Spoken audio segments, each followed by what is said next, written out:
Hello नमस्कार, मैं doctor Rajneesh Kumar आप सभी का एक बार फिर से हार्दिक स्वागत करता हूं। आज के वीडियो लेक्चर में हम बात करेंगे आरोह भाग 1 के अंतर्गत जो काव्य खंड लगा हुआ है उसके कुछ एमसीक्यू प्रश्नों के ऊपर, जिससे कि आप सब्जेक्टिव तौर पर तो वीडियो लेक्चर देख लिए हैं, ऑब्जेक्टिव तौर पर भी आप की तैयारी चलती रहे और जो भी आपने पढ़ा है उसका रिवीजन हो जाए इन प्रश्नों के माध्यम से। तो कुछ प्रश्न हैं जिसमें कि हमने कबीर, मीरा, भवानी प्रसाद मिश्र और त्रिलोचन को आधार बनाकर बनाया हुआ है। तो इसके माध्यम से आपको एक नया दृष्टिकोण भी मिलेगा कि किस तरीके से प्रश्न पूछे जा सकते हैं। तो चलते हैं सीधे हम बात करते हैं क्वेश्चंस के ऊपर। पहला प्रश्न है, वे अपनी बात को साफ एवं दो टूक शब्दों में प्रभावी ढंग से कह देने के हिमायती थे। बन पड़े तो सीधे सीधे, नहीं तो दरेरा देकर। यह कथन किसके संदर्भ में है? प्रश्न को हल करते समय आपको एक चीज ध्यान में रखना है कि ये मानकर चलिए कि आप एग्जाम हॉल में बैठे हुए हैं और आपके लिए हर प्रश्न नए हैं। ठीक है। कई बार हमने देखा है कि पुराने प्रश्नों को देखकर अति उत्साह में उत्तर गलत होने की ज्यादा संभावनाएं रहती हैं। इसलिए हर प्रश्न को नया मानकर और पढ़कर उसको सॉल्व करें। तो यहाँ पर जो कथन पूछा गया है, देखिए क्वेश्चन घुमाकर पूछा गया है। आमतौर पर आलोचकों से रिलेटेड सवाल पूछा जाता है, लेकिन हमने थोड़ा सा इसको अलग मोड़ दिया है। सवाल पूछा गया कि वे अपनी बात को साफ एवं दो टूक शब्दों में प्रभावी ढंग से कह देने के हिमायती थे। बन पड़े तो सीधे सीधे, नहीं तो दरेरा देकर। यह कथन किसके संदर्भ में है? ऑप्शन दिया गया त्रिलोचन, नागार्जुन, कबीर, दुष्यंत कुमार। तो इसका जो सही जवाब है ऑप्शन सी, कबीर के बारे में यह बात कही गई है और कहने वाले हैं हजारी प्रसाद द्विवेदी। अगला प्रश्न है, कबीर को वाणी का डिक्टेटर किसने कहा है? कबीर को वाणी का डिक्टेटर किसने कहा है? ऑप्शन दिया गया है रामचंद्र शुक्ल, हजारी प्रसाद द्विवेदी, नामवर सिंह, मैनेजर पांडे। तो ये बहुत चिरपरिचित प्रश्न है, कई बार परीक्षाओं में आ चुका है। तो इसका आंसर आपके दिमाग में आ गया होगा। कबीर को वाणी का डिक्टेटर किसने कहा? सही जवाब है ऑप्शन बी, हजारी प्रसाद द्विवेदी। ये ऑप्शन और मजबूत हो जाता जब हम यहाँ पर महावीर प्रसाद द्विवेदी को अगर जोड़ देते तो थोड़ा सा यहाँ पर दिक्कत हो सकती थी। हालांकि कई बार सामान्य तौर पर जो सही आंसर रहता है, जो सही विकल्प रहता है, वही तुरंत विकल्प में पता चल जाता है कि कौन है। तो कबीर को वाणी का डिक्टेटर किसने कहा? हजारी प्रसाद द्विवेदी। तो इस तरीके के भी विकल्पों को देखना जरूरी है। चलते हैं आगे बात करते हैं। अगला प्रश्न है, बहुत ही ध्यान से इसको आपको पढ़ना है और देखना भी। कबीर के संदर्भ में सही नहीं है, यहाँ पर जोर देना है नहीं पर। कबीर के संदर्भ में सही नहीं है। ऑप्शन दिया गया है, उन्होंने देशाटन किया, सत्संग से ज्ञान प्राप्त किया, किताबी ज्ञान के स्थान पर आंखों देखे सत्य और अनुभव को प्रमुखता दी, वेदों को ज्ञान का प्रामाणिक आधार माना। तो कबीर के संदर्भ में कौन सी बात इसमें सही नहीं है? जिन बच्चों ने गंभीरता से लगातार तैयारी करना शुरू कर दिया होगा वो तुरंत इसका जवाब ढूंढ लिए होंगे और बिल्कुल सही जवाब है ऑप्शन डी, वेदों को ज्ञान का प्रामाणिक आधार माना है। ये बात गलत है। बाकी जितनी भी बातें हैं कि उन्होंने देशाटन किया, सत्संग से ज्ञान प्राप्त किया और वो आंखों देखी ज्ञान पर ज्यादा विश्वास करते थे, तो ये सब सही है। बाकी गलत क्या है? वेदों का उन्होंने खंडन किया है। और एक खास उनकी पंक्ति आती है कि पोथी पढ़ पढ़ जगमुआ, पंडित भयान कोय, ढाई आकर प्रेम का, पढ़े सो पंडित होए। अगला प्रश्न है, कबीर पर किनकी बातों का प्रभाव नहीं मिलता है? जब आप कबीर को पढ़ेंगे तो उसमें बताया गया है कि कबीर किनके किनके बातों से प्रभावित थे या फिर कबीर के ऊपर किनका किनका प्रभाव पड़ा था। ऑप्शन दिया गया है नाथों, सिद्धों, सूफी संतों, चारण कवियों। तो इसमें किसका प्रभाव कबीर के ऊपर नहीं दिखाई पड़ता है? सही जवाब है ऑप्शन डी, चारण कवियों का प्रभाव नहीं दिखाई पड़ता है। बाकी नाथों का भी प्रभाव है, सिद्धों का प्रभाव है और सूफी संतों का, तीनों का प्रभाव कबीर की कविताओं पर पड़ता है। तो इसको बिल्कुल आपको ध्यान में रखना है। कई बार तो ये इंटरव्यू में भी पूछ लिया जाता है और एक बार जब मैं सीजीपीएससी का इंटरव्यू देने गया था तो वहां पर यह सवाल मुझसे पूछा गया था कि कबीर पर किनका किनका प्रभाव पड़ा है। तो जैसे ही मैंने बताया कि नाथों सिद्धों का प्रभाव पड़ा हुआ है और सूफी संतों का भी प्रभाव पड़ा है, तो प्रश्न पूछने वाले जो सदस्य थे काफी खुश हुए। उनको लगा कि मैंने कुछ कुछ पढ़कर इंटरव्यू में मैं गया हुआ हूं। ठीक है, चलते हैं आगे, बात करते हैं अगले प्रश्न पे। अगला प्रश्न है कि वे कर्म कांड और वेद विचार के विरोधी थे तथा जाति भेद, वर्ण भेद और संप्रदाय भेद के स्थान पर प्रेम, सद्भाव और समानता का समर्थन करते थे। यह कथन किसके संदर्भ में है? तो यहां पर देखिए फिर उसी टाइप का क्वेश्चन आया, कथन दिया गया है और पूछा गया कि किसके संदर्भ में यह बात कही गई है, ये नहीं पूछा गया कि किसने कहा है। तो उम्मीद है कि आपने ऑप्शन को देख लिया होगा। फिर से एक बार क्वेश्चन पढ़ देता हूं। वे कर्म कांड और वेद विचार के विरोधी थे तथा जाति भेद, वर्ण भेद और संप्रदाय भेद के स्थान पर प्रेम, सद्भाव और समानता का समर्थन करते थे। किसके बारे में कहा गया है? ऑप्शन दिया गया है त्रिलोचन, नागार्जुन, कबीर, दुष्यंत कुमार। इसका जो सही जवाब है ऑप्शन सी, कबीर के संदर्भ में बातें कही गई हैं। अगला प्रश्न है, जो पंक्ति दी गई है, हम तो एक एक करी जाना, दो ही कहे तीन ही कहो, दो जग जिन नाहिन पहचाना, किसकी पंक्ति है? तो ये आपके पाठ में लगी हुई है, ये पंक्ति या ये पूरा पद आपके पाठ में लगा हुआ है, वहीं से हमने इसको उठाया है और ये एक दृष्टि आपको देने का प्रयास किया कि आपके पुस्तक में जो भी पद लगे हुए हैं, पंक्तियां लगी हुई हैं, वो परीक्षा के दृष्टिकोण से इंपॉर्टेंट है। तो ये पंक्ति किसकी है? ऑप्शन दिया गया गोरखनाथ, कबीर, तुलसीदास, रैदास। तो जिन बच्चों को पता है कि आरोह भाग एक में किन किन कवियों को पढ़ना है, तो वो आराम से इसका सही जवाब दे सकते हैं। सही जवाब है ऑप्शन बी, कबीर। गोरखनाथ आपको नहीं पढ़ने, तुलसीदास भी नहीं पढ़ने, रैदास भी नहीं पढ़ने। ठीक है, तो जाहिर सी बात है कि बच गए कबीर। तो इस तकनीकी से भी आप सही जवाब तक पहुंच सकते हैं। चलते हैं आगे, बात करते हैं अगले क्वेश्चन पे। अगला प्रश्न है, निम्नलिखित में से मीरा के गुरु कौन थे? प्रश्न देखने में बहुत छोटा लग रहा है लेकिन यह बहुत है घातक। निम्नलिखित में से मीरा के गुरु कौन थे? ऑप्शन दिया गया कबीर, तुलसीदास, नामदेव, रैदास। तो इसका सही जवाब है ऑप्शन डी, रैदास। लेकिन आपने पढ़ा होगा कि विनय पत्रिका में मीरा और कबीर के बीच में पत्र व्यवहार भी हुआ है। ठीक है, मीरा और तुलसी के बीच में पत्र व्यवहार हुआ है, इसका भी जिक्र आता है हिंदी साहित्य का इतिहास जब आप पढ़ेंगे तो हो सकता है कि कुछ बच्चे इधर उधर भी भटक जाएं, लेकिन कुछ बच्चे याद करके जरूर इसको रखे होंगे कि रैदास का, मीरा के गुरु रैदास थे, उन्होंने स्वीकार किया इस चीज को। आगे बात करते हैं, मीरा का संबंध निम्नलिखित में से किस क्षेत्र से नहीं रहा है? सवाल थोड़ा सा नए ढंग का यहाँ पर है और इसी टाइप से सवाल आते हैं तो दिक्कतें होने लगती हैं।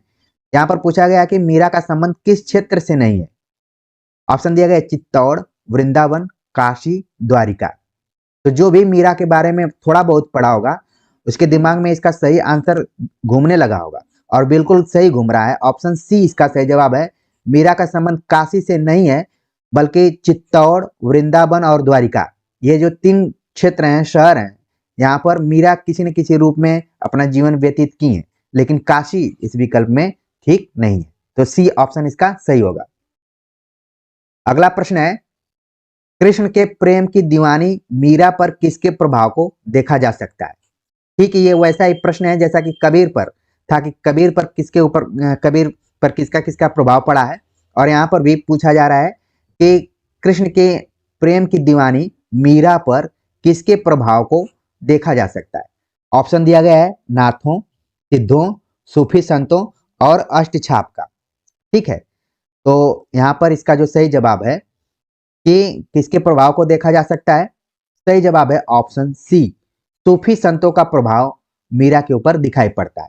ठीक है, हो सकता है कुछ बच्चे अष्टछाप का भी जिक्र करें, लेकिन सही जवाब है इसका सूफी संतों का। जो उनके प्रेम की दीवानगी है, जो जिस तरीके से वो अपनी प्रेम की अभिव्यक्ति करती हैं, वो सूफी संतों के प्रेम से मिलता जुलता है। और सूफी काव्य में आप देखेंगे कि प्रेम का जो तत्व है बहुत ही इंपॉर्टेंट है। ठीक है, चलिए आगे बात करते हैं अगले क्वेश्चन पे। अगला प्रश्न है, मीरा की कविता के मूल में है, मीरा की कविता के मूल में क्या है, यानी उसका केंद्रीय भाव क्या है? ऑप्शन दिया गया है प्रेम की गंभीर अभिव्यंजना, विरह की वेदना, मिलन का उल्लास, निर्गुण की भावना। तो आप देख रहे हैं इसमें क्वेश्चन ये यहाँ पर नहीं, यहाँ पर नहीं होना चाहिए था। ठीक है, अब सवाल बन रहा है कि मीरा की कविता के मूल में नहीं है। ठीक है, तो इस चीज को अब आप सही बता पाएंगे। सही जवाब है ऑप्शन डी, निर्गुण की भावना। ठीक है, मीरा की कविता में प्रेम की गंभीर अभिव्यंजना है, विरह की वेदना भी है, मिलन का उल्लास भी है, और कई बार तो कहा जाता है कि मीरा की कविता में पूरा दर्द ही दर्द दिखाई पड़ता है। ठीक है, यहाँ पर निर्गुण की भावना बताई जा रही है, लेकिन जैसा कि आप जानते हैं मीरा निर्गुण की कवियत्री नहीं रही है, बल्कि कृष्ण भक्ति शाखा के सगुण मार्गी है। ठीक है ना, तो इस चीज को भी ध्यान में रखना है। चलिए आगे बात करते हैं अगले क्वेश्चन पे। अगला प्रश्न है, पूछा गया निम्नलिखित में से मीरा की भाषा है राजस्थानी, ब्रज भाषा, अवधी, खड़ी बोली। तो मीरा की भाषा है, तो कई किताबों में आप पढ़ते होंगे कि राजस्थानी और ब्रज भाषा दोनों का मिश्रण है, लेकिन अगर बात करें तो मूलतः मीरा की जो भाषा है वो राजस्थानी है। लेकिन आपने देखा कि वृंदावन में भी वो कुछ समय तक रही हैं, तो थोड़ा थोड़ा ब्रज भाषा का भी प्रभाव दिखाई पड़ा है। लेकिन यहाँ पर ऑप्शन के हिसाब पर सही जवाब होगा राजस्थानी। ठीक है, चलिए आगे बात करते हैं अगले क्वेश्चन पे, जो कि एक थोड़ा सा बड़ा क्वेश्चन है। पंक्तियां दी गई हैं और पूछा गया कि इसमें कौन सा भाव व्यक्त हुआ है। मेरे तो गिरधर गोपाल दूसरों नहीं कोई, जाके सिर है मोर पखा मेरो पति सोई, तात मात भ्रात बंधु आपनो न कोई, छाड़ी दई कुल की कान कहा करी है कोई, संतन डिग बैठी बैठी लोक लाज खोई। इन पंक्तियों में कौन सा भाव व्यक्त हुआ है? ठीक है, तो ऑप्शन दिया गया है दास्य, सख्य, माधुर्य, चातुर्य। तो इसका जो सही जवाब है ऑप्शन सी, माधुर्य भाव। ठीक है, माधुर्य भाव व्यक्त हुआ है, और माधुर्य के केंद्र में क्या होता है? प्रेम। वैसे भक्तिकालीन कवियों के बारे में आप देखेंगे तो कई ऐसे कवि हैं जिनमें की दास्य भावना है और सख्य भावना है। आप लोग कमेंट्स कर जरूर बताएं कि भक्तिकालीन कवि में दास्य और सख्य भावना किन किन कवियों में है। माधुर्य भाव जो है वो मीरा की कविता में दिखाई पड़ता है, और जिसमें जिसमें क्या है? प्रेम का पुट है। ठीक है, तो ये जो पंक्ति दी गई थी 3-4 लाइन की, और छोटा सा प्रश्न पूछ लिया गया कि कौन सा भाव व्यक्त हुआ है, तो ध्यान में आप रखिए कि माधुर्य भाव है। अगला प्रश्न है, भवानी प्रसाद मिश्र को साहित्य अकादमी पुरस्कार किस रचना पर मिला था? भवानी प्रसाद मिश्र जो आपके सिलेबस में लगे हुए हैं, और उनको साहित्य अकादमी मिला हुआ था, किस रचना पर मिला है? ऑप्शन दिया गया है सतपुड़ा के जंगल, गीत फरोश, चकित है दुख, बुनी हुई रस्सी। तो अगर आपने सब्जेक्टिव वाली वीडियोज अच्छे से देखा होगा तो तुरंत इसका सही जवाब आप बता देंगे। सही जवाब है ऑप्शन डी, बुनी हुई रस्सी। अगला प्रश्न है, उन्हें कविता का गांधी भी कहा गया है, यह कथन किसके संदर्भ में? शुरुआत में ही मैंने कहा कि आप इस सभी प्रश्नों को इन सभी प्रश्नों को नया मानकर चलिए। हम भले इस प्रैक्टिस सेट में एक दूसरे से कोरिलेट कर कर देख रहे हैं, आप आराम से बता देंगे कि यहाँ पर भवानी प्रसाद मिश्र हो सकता है, लेकिन मान लीजिए फाइनल एग्जाम में आ जाए तो वहां पर जरूर आप ध्यान में रखें, क्योंकि क्रम तो ऐसे नहीं रहेगा, कहीं इधर उधर क्वेश्चन दे सकता है, पहले दे सकता है, आखिर में दे सकता है। तो आपको ध्यान में रखना है कि कविता का गांधी किसे कहा गया है?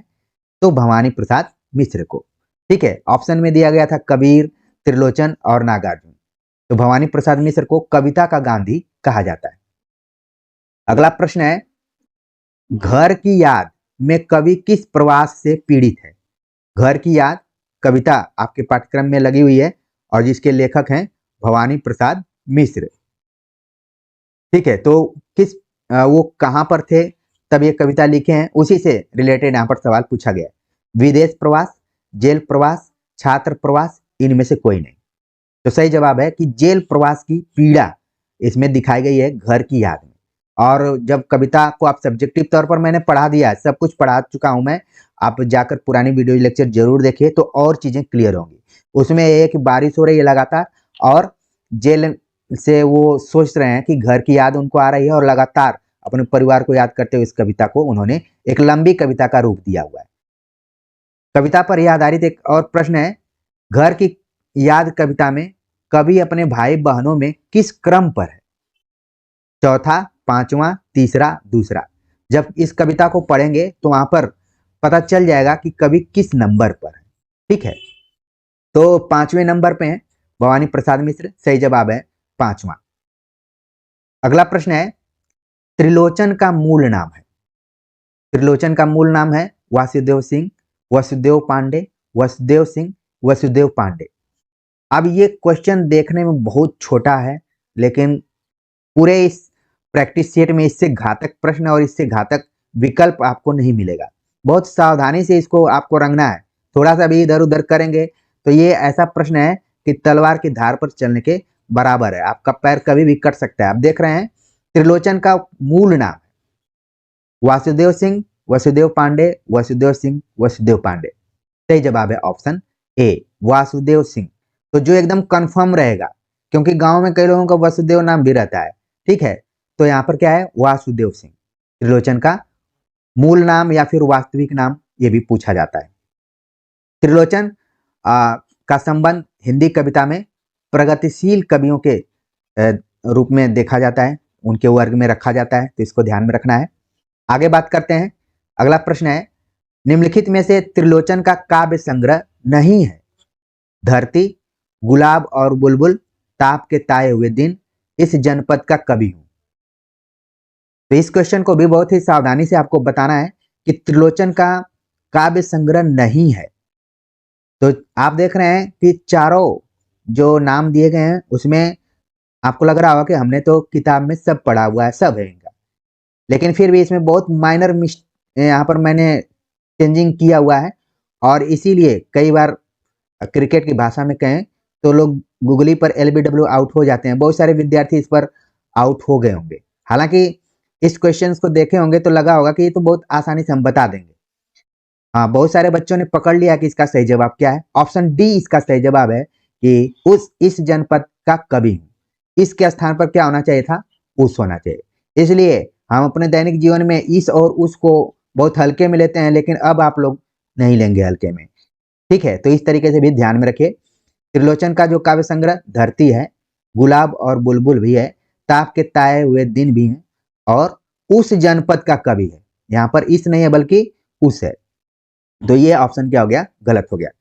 चलते हैं आगे, बात करते हैं अगले क्वेश्चन पे। अगला प्रश्न है कि निम्नलिखित में से किस रचना पर त्रिलोचन को साहित्य अकादमी मिला था। इससे पहले आपने देखा कि भवानी प्रसाद मिश्र को भी साहित्य अकादमी मिला हुआ था, और यहाँ पर त्रिलोचन को भी मिला था। अब किस रचना पर मिला था, ऑप्शन दिया गया है धरती, गुलाब और बुलबुल, ताप के ताए हुए दिन, इस जनपद का कवि। ठीक है, तो इसका जो सही जवाब है ऑप्शन सी, ताप के ताए हुए दिन पर त्रिलोचन को साहित्य अकादमी मिला हुआ था। अगला प्रश्न है, त्रिलोचन प्रसिद्ध है दोहा के लिए, सवैये के लिए, सोनेट के लिए, प्रगीत के लिए। तो जैसे ही त्रिलोचन का नाम आप लोग हिंदी कविता में पढ़ते हैं तो तमाम कक्षाओं में बताया जाता है, चाहे वो ऑफलाइन कक्षाएं कर रहे हो, ग्रेजुएशन पोस्ट ग्रेजुएशन जहाँ भी आपने एडमिशन लिया होगा, तो सभी ने जरूर बताया होगा कि त्रिलोचन किस लिए फेमस है। बिल्कुल सही जवाब है सोनेट। ऑप्शन सी इसका सही जवाब है सोनेट। सोनेट क्या है, अंग्रेजी का एक छंद है, इस चीज को भी ध्यान में रखिए, और नाम से भी पता चल रहा है। ठीक है, और इसमें कहा जाता है कि मिनिमम 3 पंक्तियां हो जाती हैं। अच्छा, इसमें तो एक इसी से रिलेटेड, इसी से मिलता जुलता हाइकू भी है। ठीक है, तो सोनेट जो कि अंग्रेजी का एक छंद है, इसको ध्यान में रखिए। इन 3 पंक्तियों को आपको नहीं ध्यान में रखना है। ठीक है, ये हाइकू से जुड़ा हुआ है।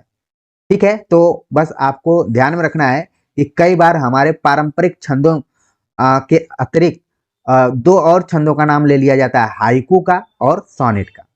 ठीक है, तो त्रिलोचन किसके लिए फेमस है, सोनेट के लिए। अगर मैं यहाँ पर हाइकू जोड़ दिया होता तो और ये क्वेश्चन कठिन हो जाता। चलिए, लेकिन आपको पता चल गया होगा कि त्रिलोचन सोनेट से जुड़े हुए हैं। आगे बात करते हैं। अगला प्रश्न है कि चंपा काले काले अक्षर नहीं चिन्हती नामक कविता किस संग्रह में संकलित है। तो चंपा काले काले अक्षर नहीं चिन्हती, ये आपके पाठ में लगा हुआ है, और इसके लेखक हैं त्रिलोचन। ठीक है, इसके कवि हैं त्रिलोचन, और ये किस संग्रह में संकलित है, ये ज्यादा इंपॉर्टेंट है। किस कविता संग्रह में, ऑप्शन दिया गया है धरती, गुलाब और बुलबुल, ताप के ताए हुए दिन, इस जनपद का कवि हूं। तो आपके दिमाग में जरूर इसका आंसर धीरे धीरे आने लगा होगा, और अगर पुराना मेरा वीडियो लेक्चर सब्जेक्टिव वाला देखे होंगे तुरंत आप बता देंगे, इसलिए उस वीडियोज को आप हल्के में न लें, बिल्कुल समय निकाल कर देखिए। और मेरी यही कोशिश रहती है कि टू दी पॉइंट आपसे बातचीत की जाए, आपकी हालचाल के बाद सीधे पॉइंट पर आया जाए। न मुझे कोई प्रचार करना है, न डिस्काउंट करना है, न कोई ऑफर देना है, बस आपके समय का कीमत चुकाना है। और आपके समय का कीमत इतना ज़्यादा है कि उसको चुकाना मेरे बस की बात नहीं है। जो कुछ मैं दे सकता हूँ वो देने का प्रयास लगातार कर रहा हूँ। तो चंपा काले काले अक्षर नहीं चिन्हती कविता जो है वो धरती नामक काव्य संग्रह में संकलित है। और धरती की जब भी चर्चा की जाएगी तो त्रिलोचन का नाम वहां पर आ जाएगा। अगला प्रश्न है, चंपा काले काले अक्षर नहीं चिन्हती नामक कविता के संदर्भ में सही नहीं है। तो ये ऐसा प्रश्न है कि पूरी कविता की विषय वस्तु को यहाँ पर उठाकर रख दिया गया है। अगर आप इस कविता को नहीं भी पढ़कर जाते हैं तो पूरा जान जाएंगे कि चंपा काले काले अक्षर नहीं चिन्हती में क्या है। ऑप्शन दिया गया है, यह पलायन के लोक अनुभवों को मार्मिकता से अभिव्यक्त करती है। कविता में चंपा के लिए काले काले विशेषण का प्रयोग किया गया है। इसमें शिक्षा व्यवस्था के अंतर्विरोधों को यह कविता उजागर करती है। कविता दारुण यथार्थ से भी हमारा परिचय कराती है, जहां आर्थिक मजबूरियों के चलते घर टूटते हैं। तो ये 4 ऑप्शन दिए गए हैं, उसमें से बताना हमें कि कौन सही नहीं है। तो आप लोग थोड़ा इसको पढ़ लीजिए क्योंकि बड़ा क्वेश्चन है ये। सही जवाब है ऑप्शन बी। इसमें बताया गया कि कविता में चंपा के लिए काले काले विशेषण का प्रयोग किया गया है।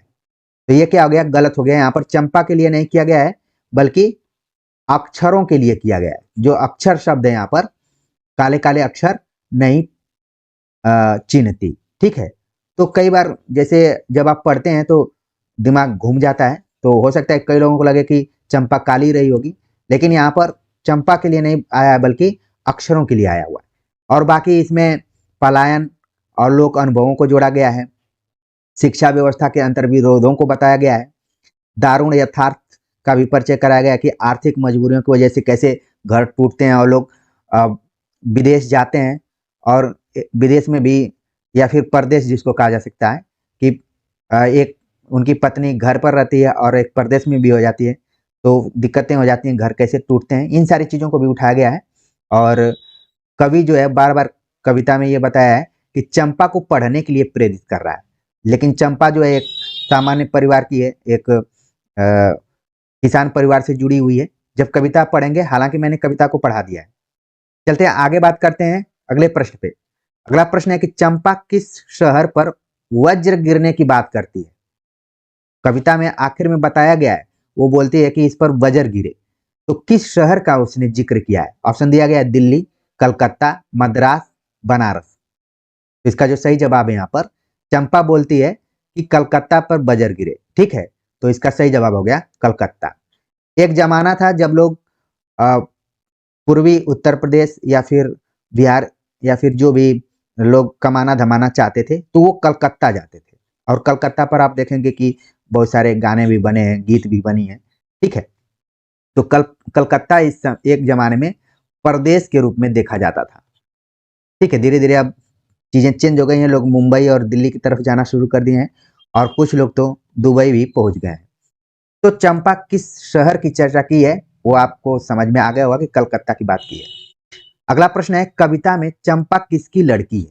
कवि ने जिक्र किया कि चंपा फला की लड़की है, किसकी लड़की है, यही सवाल यहाँ पर पूछा गया है। ऑप्शन दिया गया है सुन्नर, सुंदर, गोपी, होरी। 4 ऑप्शन दिए गए हैं, इसमें सही जवाब है ऑप्शन बी, सुंदर की लड़की।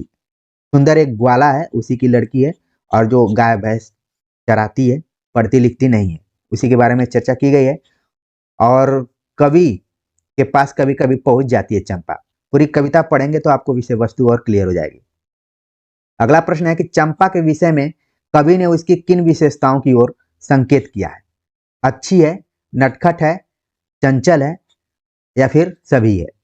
तो चंपा काले काले अक्षर नहीं चिन्हती में कवि ने चंपा के कई विशेषताओं की ओर संकेत किया है। तो इसका जो सही जवाब है ऑप्शन डी है, उपयुक्त सभी। कवि लिखते हैं कि वो अच्छी है, चंचल है, नटखट है और कभी कभी उनकी कलम चुरा लेती है, ये भी चीज है।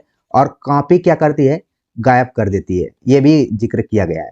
और पढ़ने पर बोलती है कि नहीं मुझे नहीं पढ़ना है भाई, बड़े बड़े लोगों ने पढ़कर क्या कर लिया। और कभी गांधी जी इत्यादि के बारे में भी जिक्र करते हैं। तो ये 25 सवाल थे आज के प्रैक्टिस सेट में, और हमने कोशिश की कि लगभग 4 कवियों को कवर कर लिया जाए, कबीर, मीरा, भवानी प्रसाद मिश्र, त्रिलोचन को। और बाकी जो भी कवि बच रहे हैं उन पर हम आगे इसी तरीके से ऑब्जेक्टिव क्वेश्चंस लेकर आएंगे।